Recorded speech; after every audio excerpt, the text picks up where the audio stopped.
बघा महाराष्ट्रामध्येच नाही, महाराष्ट्रामध्ये जे काही अलायन्स असतील, जे काही आमच्या विरोधातले पक्ष असतील, त्यांनी काँग्रेस कमकुवत करण्याचा प्रयत्न केला आणि म्हणून हा सत्तेचं परिवर्तन आपण पाहतो आहे. पण पार्थ पवारांच्या प्रकरणामध्ये जो जमिनीचा घोटाळा जो झालेला आहे, त्या घोटाळ्यामध्ये 1,800 कोटीची प्रॉपर्टी 300 कोटीत आणायचं आणि मग 21 कोटी रुपये स्टॅम्प ड्युटी भरावं लागतं.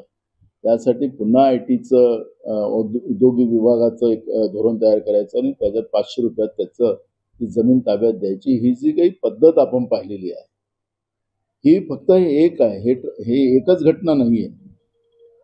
एकच घटना नाही आहे. या माध्यमातून मग मुंबई असेल, तुमचं मुंबईतील विशेष करून BKC मधली एक जमीन होती, भारतनगरमधली, ही पण जवळपास 500 एकरच्या वर जमीन आहे.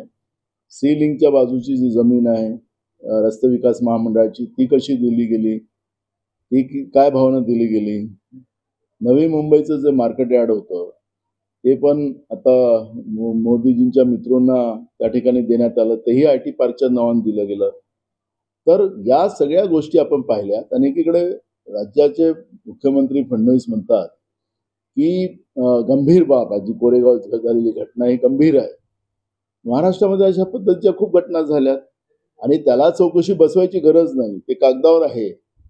शासन तुम्ही चालवत आहे, सरकार तुम्ही चालवत आहे आणि अशा वेळेस चौकशी बसवायची गरज नाही. आणि तुम्ही विकास खर्गेच्या अध्यक्षतेखाली जी कमिटी बनवलेली आहे, तुमच्यात खरीच हिंमत असेल आणि दूध का दूध पाणी झालं पाहिजे असं वाटत असेल तर तुकाराम मुंडेची कमिटी बसवा ना, म्हणजे तुम्हाला वस्तुस्थिती पुढे येईल.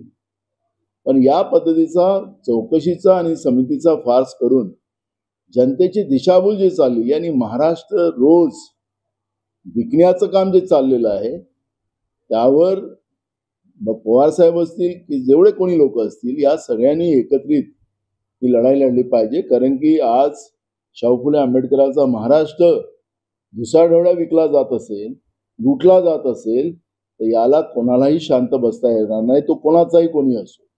म्हणून आमची भूमिका यामध्ये आहे आणि ती भूमिका आम्ही मांडलेली आहे. आणि राहिलं तर काँग्रेसला वीक करण्याचं काम तर या सगळ्याच पद्धतीत झालेलं आहे. त्याच्यामुळे एक पवार साहेबच नाही, त्याच्यात खूप कारण आहेत.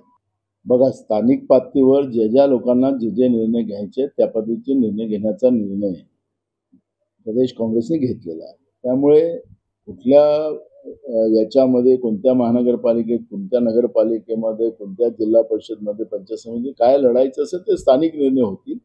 त्यामुळे काही ठिकाणी स्वबळावर होऊ शकतं, काही ठिकाणी अलायन्स होऊ शकतात, राहणारच.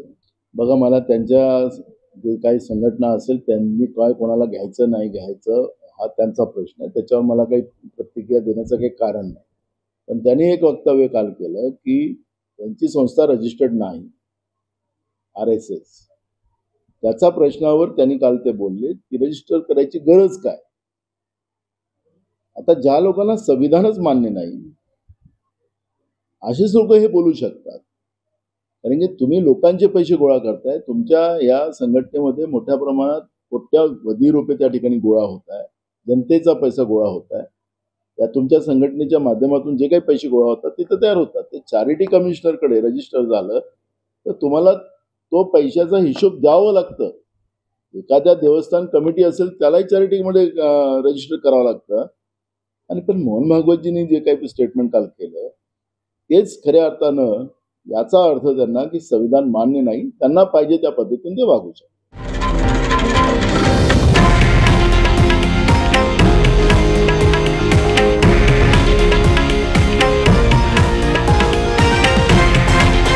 हे आहे देशातील नंबर 1 न्यूज नेटवर्क आणि आपण पाहत आहात TV9 मराठी, एकमेव.